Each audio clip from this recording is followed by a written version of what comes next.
اختلاف زندہ، عقل مند اور آزاد معاشرے کا ایک اہم جز ہے۔ یعنی اختلاف اس معاشرے کے اندر، یعنی زندہ کے اندر بھی اختلاف ہوں گے، پھر عقل مندوں کے اندر اختلاف ہوں گے، اور آزاد معاشرے کے اندر اختلاف ضرور ہوگا۔ لیکن شرط یہ ہے کہ آپ کو میری ذات سے اختلاف ہے، آپ بے شک کریں، کوئی حق آپ کو پورا حق حاصل ہے، کوئی آپ کو روکنے والا نہیں ہے۔ لیکن علی جا اختلافات رکھتے ہوئے دوسرے کے ساتھ محبتوں کے ساتھ پیش آنا، دوسرے کو اچھے نام سے پکارنا، دوسرے کے لیے اچھے القابات کا چناؤ کرنا، یہ ایک سلجھے ہوئے انسان کی نشانی ہے۔ شومی قسمت دنیا داروں کو تو چھوڑیے، سیاستدانوں کو چھوڑ دیجیے، ہمارا مذہبی طبقہ جب کسی سے اختلاف کرتا ہے، چاہے وہ اپنے مسلک والے ہوں یا دوسرے ہوں، تو سب سے پہلا جو اس کا وار ہوتا ہے وہ ہوتا ہے یا تو اس کا نام بگاڑ دینا، اس کے خاندان اور قومیت پہ لازمی بات کرنا، اور اسے برے القابات سے نوازنا، اور اسے ہم ایک فتح کی نشانی سمجھتے ہیں کہ جناب میں نے فلاں کے نام کے ساتھ یہ کر دیا ہے، وہ کر دیا ہے، ایسے ایسے القابات سے نواز دیا ہے۔ پھر اس سے اگلی پریشان کن صورتحال یہ ہے کہ اگر بندہ کسی کو روک دے، بجائے اس کے کہ وہ حوصلہ افزائی کریں کہ جناب آپ نے اچھی بات بتائی ہے، وہ اور اس کے فالوور جو ہوتے ہیں وہ الٹا اس روکنے والے پہ اٹیک کر دیتے ہیں،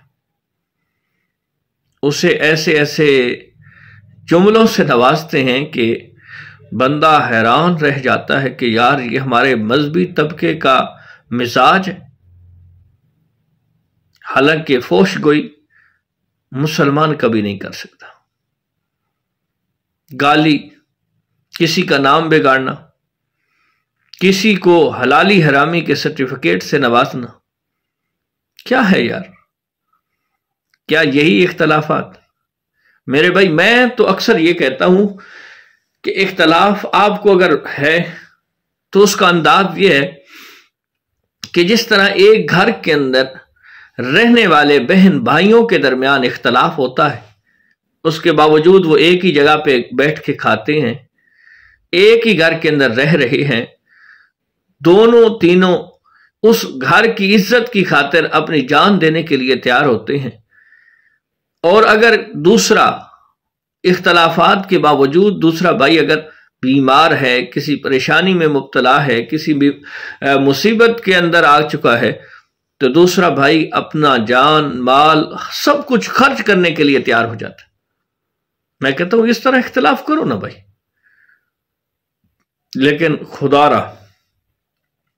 را پہلے بڑے لوگ مذہبی طبقے سے نالاں ہیں، اور پھر مذہبی طبقہ نے خود ایسا انداز اپنا لیا ہے کہ اب کسی کو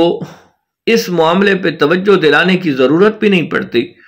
جو سنتا ہے وہ دوسرے دن پھر مذہبی طبقے کے قریب نہیں آتا۔ تو میری ہاتھ جوڑ کے گزارش ہے، مذہبی طبقے سے ہاتھ جوڑ کے گزارش ہے کہ علی جا کچھ خیال کیجئے، آپ اختلاف رکھیں، آپ اختلاف کے اندر جتنے بھی دلائل ہیں وہ دیں، لیکن اخلاق سے نہ گریں، اخلاق سے گری ہوئی باتیں نہ کریں۔ خدا را ایسے برے القابات، ایسے برے الفاظ کسی مخالف کے لیے استعمال نہ کریں کہ اگر وہ لفظ آپ کے لیے استعمال کیے جائیں تو آپ کو بھی برا لگے۔ اللہ رب العزت ہمیں کما حق دین پہ عمل پیرا ہونے کی توفیق عطا